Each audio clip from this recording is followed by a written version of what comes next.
세계사를 지배한 석유의 7가지 순간. 지금 이란 전쟁이 전 세계를 뒤흔들고 있습니다. 모두들 이란 전쟁의 이유가 석유에 있다고 합니다. 그렇다면 석유는 어떻게 세계를 지배하게 되었을까요? 그 결정적인 7가지 순간을 여러분께 알려드립니다. 첫 번째 순간, 기름의 시작. 인류는 처음부터 석유를 사용한 것이 아닙니다. 고대 사람들에게 기름은 에너지라기보다 생활 재료였습니다. 지중해 사람들은 올리브를 짜서 기름을 만들었습니다. 이 기름은 등잔불을 밝히는 연료였습니다. 밤이 되면 작은 등잔이 켜졌고 그 빛 아래에서 사람들은 식사를 하고 이야기를 나누고 책을 읽었습니다. 하지만 중동 지역에서는 조금 다른 일이 벌어지고 있었습니다. 땅에서 검은 액체가 자연스럽게 흘러나왔던 것입니다. 이 기름은 지금 우리가 말하는 석유였습니다. 고대 메소포타미아 사람들은 이 물질을 역청이라고 불렀습니다. 이 검은 기름은 건물을 방수하는 데 사용됐고 배의 틈을 막는 데도 사용됐습니다. 하지만 아무도 몰랐습니다. 이 검은 액체가 훗날 세계를 뒤흔들 자원이 될 것이라는 사실을. 두 번째 순간, 석유 산업의 탄생. 1859년 미국 펜실베니아. 한 남자가 땅을 파기 시작합니다. 그의 이름은 에드윈 드레이크. 그는 세계 최초로 상업적인 석유 시추에 성공합니다. 이 순간부터 석유는 우연히 발견되는 자연물이 아니라 산업 자원이 됩니다. 하지만 문제는 석유를 그대로 사용할 수 없다는 것이었습니다. 그래서 등장한 기술이 바로 석유 정제 기술입니다. 석유를 끓이면 여러 종류의 연료가 분리됩니다. 등유, 휘발유, 경유가 나옵니다. 이 기술이 등장하면서 석유는 본격적인 산업 연료가 됩니다. 세 번째 순간, 자동차의 등장. 20세기 초 세상을 바꿀 발명이 등장합니다. 자동차입니다. 그리고 자동차의 운명을 바꾼 인물이 바로 헨리 포드였습니다. 그는 자동차를 대량 생산하기 시작했습니다. 이때 등장한 자동차가 바로 모델 T입니다. 자동차가 대량 생산되자 세상은 완전히 달라집니다. 도로가 만들어지고 주유소가 생기고 휘발유 소비가 폭발적으로 증가합니다. 석유는 이제 단순한 연료가 아니라 현대 문명의 핵심 자원이 됩니다. 네 번째 순간, 중동의 석유 발견. 1908년 페르시아, 지금의 이란. 이곳에서 엄청난 규모의 석유가 발견됩니다.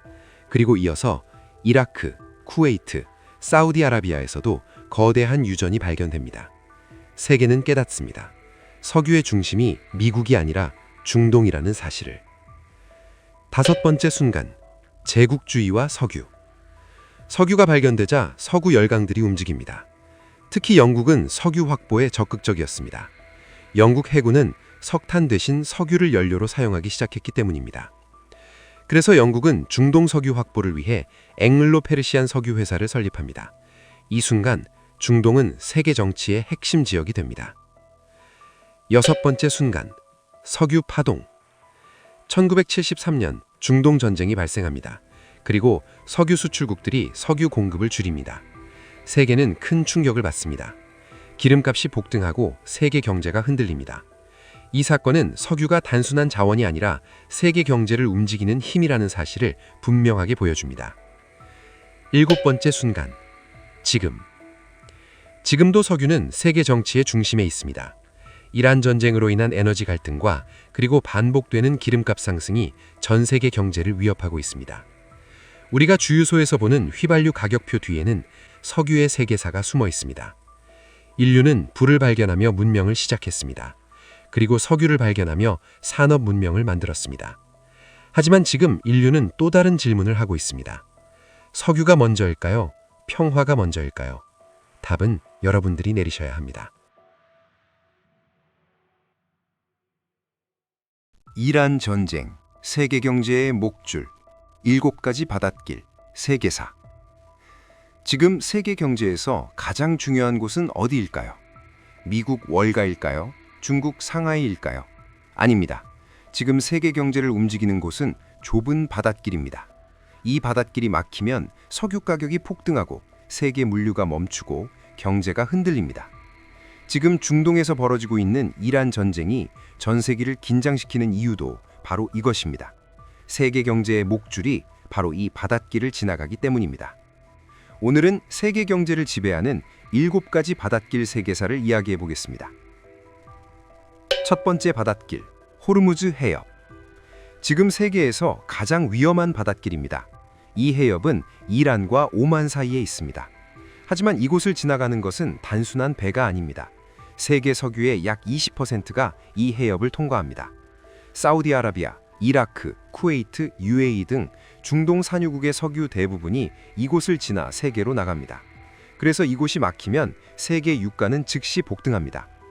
지금 이란 전쟁이 세계 경제를 긴장시키는 이유도 바로 이 호르무즈 해협 때문입니다.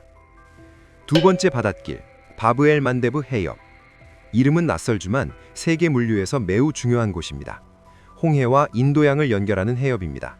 즉 수에즈 운하로 들어가는 입구입니다. 최근 예멘 후티 반군이 상선을 공격하면서 많은 선박이 아프리카 남쪽 희망봉으로 우회하기 시작했습니다. 그 결과 운송 기간은 약 2주 늘어났고 물류 비용도 급등했습니다. 세 번째 바닷길, 수에즈 운하. 이집트에 있는 세계에서 가장 유명한 운하입니다. 지중해와 홍해를 연결합니다. 이 운하 덕분에 유럽에서 아시아로 가는 항로는 수천 킬로미터나 짧아졌습니다. 현재 세계 무역의 약 12%가 이곳을 통과합니다. 2021년 초대형 컨테이너선이 좌초하면서 전 세계 물류가 멈췄던 사건도 바로 이곳에서 발생했습니다. 네 번째 바닷길, 말라카 해협. 세계에서 가장 바쁜 바닷길입니다. 말레이시아와 인도네시아 사이에 있습니다. 세계 해상 무역의 약 25%가 이곳을 통과합니다. 특히 한국, 중국, 일본 이 세 나라가 사용하는 석유의 대부분이 이곳을 지나옵니다. 그래서 말라카 해협은 아시아 경제의 목숨줄이라고 불립니다. 다섯 번째 바닷길, 대만 해협. 지금 세계에서 가장 긴장이 높은 바닷길입니다. 중국과 대만 사이에 있습니다. 이곳을 통과하는 해상 무역은 세계 전체의 약 20%에 달합니다. 그리고 세계 반도체 산업의 중심인 대만이 바로 이곳에 있습니다. 만약 이곳에서 군사 충돌이 발생한다면 세계 경제는 엄청난 충격을 받게 됩니다. 여섯 번째 바닷길, 보스포루스 해협. 터키 이스탄불에 있는 유럽과 아시아 사이의 해협입니다. 흑해와 지중해를 연결합니다. 러시아와 우크라이나의 곡물 수출도 이 해협을 지나갑니다.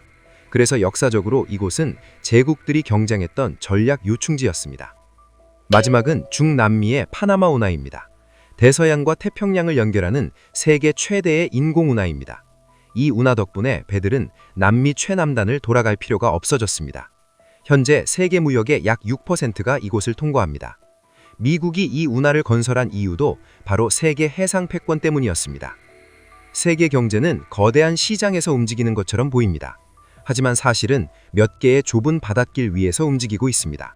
앞서 살펴본 호르무즈 해협, 바브엘 만데브 해협, 수에즈 운하, 말라카 해협, 대만 해협, 보스포루스 해협, 파나마 운하. 이 7가지 바닷길이 세계 경제의 목줄입니다. 지금 중동에서 벌어지고 있는 전쟁이 세계를 긴장시키는 이유도 바로 이 바닷길 때문입니다. 역사를 보면 세계를 지배한 나라는 언제나 바닷길을 지배한 나라였습니다. 그리고 지금도 세계의 운명은 이 좁은 바닷길 위에서 움직이고 있습니다.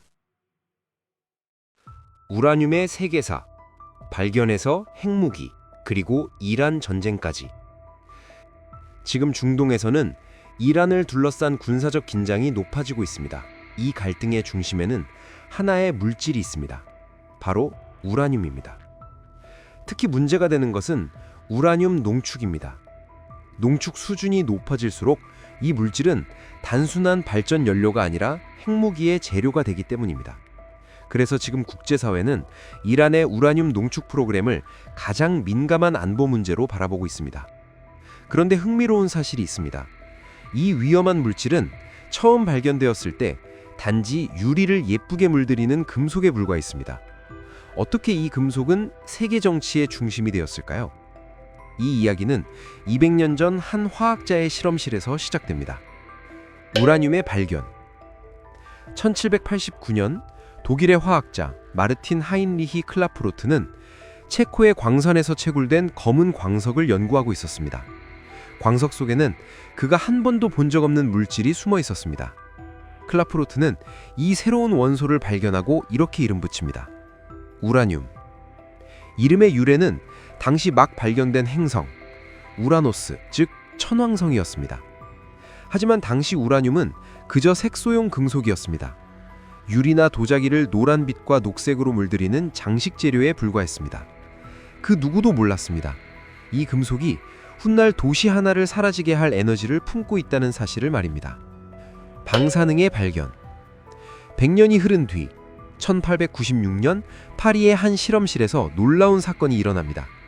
물리학자 앙리 베크렐은 우라늄을 연구하다가 이상한 현상을 발견합니다. 우라늄이 빛을 받지 않아도 스스로 에너지를 방출하고 있었습니다. 보이지 않는 빛, 보이지 않는 에너지. 이것이 바로 방사능입니다. 이 발견은 과학계를 완전히 뒤흔들었습니다. 퀴리 부부의 노력. 이 방사능 발견에 가장 깊이 매달린 사람들은 한 과학자 부부였습니다. 마리 퀴리, 그리고 피에르 퀴리. 두 사람은 수톤의 광석을 직접 끓이고 분해하며 새로운 물질을 찾아냈습니다. 그 물질의 이름은 라듐. 라듐은 밤에도 빛났습니다. 마치 물질 속에 작은 태양이 들어있는 것처럼 말입니다. 우라늄을 연구하던 베크렐은 우연히 방사능이라는 현상을 발견했습니다. 그리고 퀴리 부부는 우라늄보다 훨씬 강한 방사능을 내는 라듐을 발견하면서 원자 속에 숨겨진 거대한 에너지의 존재를 처음으로 보여주었습니다.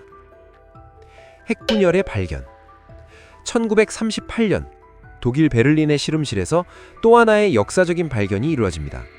과학자 오토 한. 그는 실험 도중 이해할 수 없는 결과를 발견합니다. 우라늄 원자가 둘로 갈라져 버린 것입니다. 이 현상을 핵분열이라고 합니다. 핵분열이 일어날 때 막대한 에너지가 방출됩니다. 그리고 더 놀라운 사실이 있었습니다. 핵분열은 연쇄적으로 일어날 수 있었습니다. 한 번 시작되면 폭발적으로 이어지는 반응. 과학자들은 곧 깨닫습니다. 이것은 단순한 과학 발견이 아니라 지구 역사상 가장 강력한 무기의 가능성이라는 것을 말입니다. 핵무기의 등장. 이 사건 이후 세계는 급격히 움직이기 시작합니다. 1939년 아인슈타인의 편지가 미국 대통령에게 전달됩니다. 1942년 미국은 맨해튼 프로젝트를 시작합니다. 그리고 1945년 인류는 처음으로 핵무기를 사용하게 됩니다. 도시는 단 몇 초 만에 사라질 수 있다는 사실이 세계에 증명되었습니다. 냉전과 우라늄 경쟁. 세계는 핵무기 경쟁에 들어갑니다. 미국, 소련, 영국, 프랑스, 중국 모든 강대국이 핵무기를 만들기 위한 핵실험을 강행했습니다. 그리고 핵무기의 핵심 재료는 언제나 하나였습니다. 우라늄입니다. 이란의 우라늄 농축. 21세기에도 우라늄은 여전히 세계 정치의 중심에 있습니다. 특히 우라늄 농축 기술 때문입니다. 저농축 우라늄은 핵발전소 연료로 사용됩니다. 하지만 농축 수준이 높아지면 핵무기의 재료가 됩니다. 또한 우라늄을 원자로 해서 핵분열이 일어나고 난 뒤 재처리하면 우라늄보다 효율적인 폭탄 재료인 플루토늄이 완성됩니다. 지금 국제사회가 이란의 핵 프로그램을 예의주시하는 이유도 바로 여기에 있습니다. 18세기에는 단지 유리를 물들이던 금속. 하지만 20세기에는 인류 역사상 가장 강력한 무기가 되었고 21세기에는 국제정치의 중심이 되었습니다. 이 작은 원소의 이름은 우라늄. 그리고 이 원소의 이야기는 지금 이란 전쟁에서도 계속되고 있습니다. 이란 전쟁. 쿠르드족은 왜 나라가 없나? 이란 전쟁의 숨은 뇌관. 최근 이란 전쟁과 관련해서 흥미로운 보도가 하나 나왔습니다. 쿠르드족 보병이 전투에 참전했다는 보도였습니다. 그런데 곧바로 다른 보도가 나옵니다. 그런 사실은 확인되지 않았다. 이처럼 보도가 오락가락하는 이유가 있습니다. 바로 쿠르드족이라는 존재 자체가 이란과 중동 문제에서 이스라엘 못지않은 거대한 정치적 뇌관이기 때문입니다. 중동에는 수많은 민족과 종교가 존재합니다. 아랍인, 페르시아인, 터키인, 유대인, 그리고 그 사이에서 수천 년 동안 살아온 민족이 있습니다. 바로 쿠르드족입니다. 쿠르드족의 영웅 살라딘은 누구인가? 쿠르드족의 역사는 생각보다 오래되었습니다. 우리가 아는 가장 유명한 쿠르드 인물은 바로 살라딘입니다. 살라딘은 12세기 이슬람 세계의 지도자였습니다. 그리고 십자군 전쟁 당시 기독교 세력이 점령했던 예루살렘을 탈환한 인물입니다. 그는 단순한 장군이 아니라 이슬람 세계에서 전설적인 영웅으로 기억됩니다. 특히 영국의 왕 사자심장 리처드 1세와의 대결은 십자군 전쟁의 상징적인 장면으로 지금까지도 역사에 남아 있습니다. 즉, 쿠르드족은 역사 속에서 분명한 존재감을 가진 민족이었습니다. 쿠르드족은 언제부터 나라 없는 민족이 되었을까? 이렇게 하나의 강력한 세력으로 존재했던 쿠르드족이 왜 지금은 나라 없는 민족이 되었을까요? 그 출발점은 제1차 세계대전입니다. 제1차 세계대전에서 패배한 오스만 제국은 완전히 해체됩니다. 그리고 중동의 국경이 처음으로 새롭게 그려지기 시작합니다. 하지만 그 이전까지 쿠르드 국가라는 개념은 크게 드러나지 않았습니다. 왜냐하면 오스만 제국 자체가 여러 민족이 함께 살던 다민족 제국이었기 때문입니다. 이 제국 안에서는 민족보다 더 중요한 정체성이 있었습니다. 바로 이슬람이라는 종교였습니다. 그래서 쿠르드족은 독립국가를 만들기보다는 제국 안에서 하나의 민족으로 살아가고 있었습니다. 쿠르드 국가는 왜 만들어지지 못했을까? 하지만 오스만 제국이 무너진 뒤 상황은 완전히 달라집니다. 20세기 초 중동은 민족을 기준으로 국가가 만들어지기 시작합니다. 아랍 국가가 생기고 터키 공화국이 탄생하고 이란의 민족 국가 체제가 강화됩니다. 그 순간 그동안 수면 아래에 있던 쿠르드족 문제가 중동의 가장 위험한 정치 문제로 떠오르게 됩니다. 사실 쿠르드 국가가 만들어질 뻔한 순간이 있었습니다. 바로 1920년 세브르 조약입니다. 이 조약에는 쿠르드 자치정부를 만들고 이후 주민투표를 통해 독립국가를 만들 수 있도록 한다는 내용이 포함되어 있었습니다. 즉, 쿠르드족에게는 국가를 가질 기회가 주어진 것입니다. 하지만 이 계획은 오래가지 못했습니다. 왜 중동 국가들은 쿠르드를 두려워할까? 터키에서 한 인물이 등장합니다. 바로 무스타파 케말 아타튀르크. 터키 민족주의 세력은 세브르 조약을 거부하고 독립전쟁을 시작합니다. 결국 1923년 새로운 조약이 체결됩니다. 로잔 조약. 이 조약에서는 쿠르드 국가에 대한 약속이 완전히 사라집니다. 그 결과 쿠르드족이 살던 지역은 터키, 이란, 이라크, 시리아 네 나라로 나뉘게 됩니다. 현재 쿠르드족 인구는 약 3천만 명에서 4천만 명, 중동에서 가장 큰 민족 집단 중 하나입니다. 문제는 이 인구가 네 나라에 걸쳐 존재한다는 점입니다. 만약 쿠르드 국가가 생긴다면 이 네 나라의 영토가 모두 줄어들게 됩니다. 그래서 터키, 이란, 이라크, 시리아는 정치적으로 서로 갈등하면서도 쿠르드 독립 문제에서는 같은 입장을 가지고 있습니다. 바로 절대 독립을 허용하지 않는다는 것입니다. 쿠르드는 왜 중동의 영원한 화약고가 되었을까? 특히 터키에서는 쿠르드 독립운동 조직인 PKK와의 충돌이 수십 년 동안 이어져 왔습니다. 이 충돌로 지금까지 4만 명 이상이 사망했습니다. 또 하나의 중요한 사건이 있습니다. 바로 IS 전쟁입니다. 2010년대 IS가 중동을 장악했을 때 가장 강력하게 싸운 세력 중 하나가 바로 쿠르드 민병대였습니다. 이라크의 페슈메르가, 시리아의 쿠르드 민병대는 미국과 함께 IS 격퇴 작전에 참여합니다. 하지만 전쟁이 끝난 뒤 미국이 철수하면서 쿠르드족은 다시 터키, 시리아, 이란 사이에 끼이게 됩니다. 그래서 중동에는 이런 말이 있습니다. 쿠르드의 친구는 오직 산뿐이다. 이란 전쟁에서 쿠르드 변수는 무엇인가? 그리고 지금 이란을 둘러싼 갈등에서도 쿠르드족 이야기가 다시 등장하고 있습니다. 왜냐하면 이란에도 약 800만 명의 쿠르드족이 살고 있기 때문입니다. 만약 이란 정권이 흔들리거나 중동 질서가 크게 변한다면 가장 먼저 폭발할 가능성이 있는 문제가 바로 쿠르드 문제입니다. 그래서 쿠르드족은 이스라엘과 함께 중동 정치에서 가장 위험한 변수 중 하나로 여겨지고 있습니다.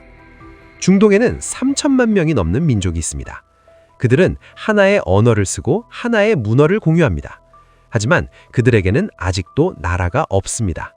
그리고 그 사실은 100년이 지난 지금도 중동의 역사를 그리고 이란 전쟁을 흔들고 있습니다. 이란 전쟁, 드론은 왜 드론일까? 요즘 전쟁 뉴스를 보면 가장 많이 등장하는 무기가 있습니다. 바로 드론입니다. 우크라이나 전쟁에서도, 중동 전쟁에서도, 그리고 최근 이란과 관련된 군사 충돌에서도 드론은 전장의 핵심 무기로 등장하고 있습니다. 그런데 여기서 한 가지 질문이 생깁니다. 드론은 왜 드론일까요? 사실 이 이름에는 의외로 오래된 세계사의 이야기가 숨어 있습니다. 드론의 의미.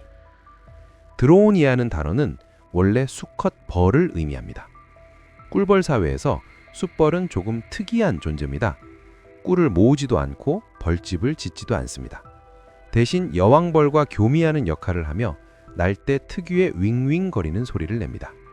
그래서 영어에서 드론이라는 단어는 윙윙거리는 소리라는 의미도 갖게 되었습니다. 그리고 훗날 이 소리를 내며 날아다니는 무인 비행기에 이 이름이 붙게 됩니다. 드론의 시작. 드론의 시작은 1930년대 영국 해군이었습니다. 당시 영국은 대공포 훈련을 위한 표적 비행기가 필요했습니다. 그래서 개발한 것이 퀸 비, 즉 여왕벌이라는 이름의 무인 비행기였습니다. 이 비행기는 무선 조정으로 하늘을 날며 대공포의 표적 역할을 했습니다. 이 기술을 본 미군이 이렇게 부르기 시작합니다. 벌처럼 윙윙거리며 날아다니는 비행기. 그래서 붙은 이름이 바로 드론, 즉 숫벌입니다. 여왕벌에서 시작해 숫벌이라는 이름이 붙은 셈입니다. 드론과 냉전. 드론이 본격적으로 발전한 시기는 냉전 시대였습니다. 미국과 소련은 서로의 군사 정보를 얻기 위해 치열한 정찰 경쟁을 벌였습니다. 하지만 문제가 있었습니다. 정찰기가 격추되면 조종사가 포로가 되기 때문입니다. 1960년 미국의 U-2 정찰기 사건처럼 외교적 위기로 번질 수도 있었습니다. 그래서 등장한 것이 무인 정찰기, 즉 드론입니다. 미국은 Firebee라는 드론을 개발해 베트남 전쟁에서 수천 번의 정찰 임무를 수행했습니다. 이때부터 군사 전문가들은 무인 전쟁의 가능성을 보기 시작했습니다. 드론 전쟁의 시작. 현대 드론 전쟁의 시작은 1982년 레바논 전쟁이었습니다. 이스라엘은 드론을 이용해 시리아 방공망을 분석했습니다. 먼저 드론을 보내 레이더를 작동시키고 레이더 위치를 파악한 뒤 전투기를 투입해 방공망을 파괴했습니다. 그 결과 시리아 전투기 80여 대 격추, 이스라엘 손실 0. 이 사건 이후 세계 군대는 깨닫습니다. 전쟁의 방식이 바뀌고 있다. 드론의 기술 혁명. 드론은 사실 1930년대부터 존재했습니다. 하지만 오랫동안 전쟁의 보조 장비에 불과했습니다. 드론이 오늘날처럼 전장의 핵심 무기가 된 이유는 5가지 기술 혁명 때문입니다. 첫 번째는 GPS 위성 항법입니다. GPS 덕분에 드론은 좌표만 입력하면 스스로 길을 찾아 비행할 수 있게 되었습니다. 두 번째는 소형 카메라와 센서 혁명입니다. 고해상도 카메라와 열 영상 장비가 손바닥 크기로 줄어들면서 드론은 하늘을 나는 감시 카메라가 되었습니다. 세 번째는 인공지능과 자동 비행 기술입니다. AI는 목표 탐지, 자동 추적, 장애물 회피, 자율 비행을 가능하게 만들었습니다. 일부 드론은 조종사가 없어도 목표를 찾아 공격할 수 있습니다. 네 번째는 배터리 혁명입니다. 스마트폰과 전기차 산업 덕분에 리튬 배터리가 크게 발전했습니다. 이 덕분에 작은 드론도 수십 킬로미터를 비행할 수 있게 되었습니다. 마지막은 상업용 드론 산업입니다. 촬영용 드론과 레이싱 드론 산업이 성장하면서 드론 부품이 대량 생산되었습니다.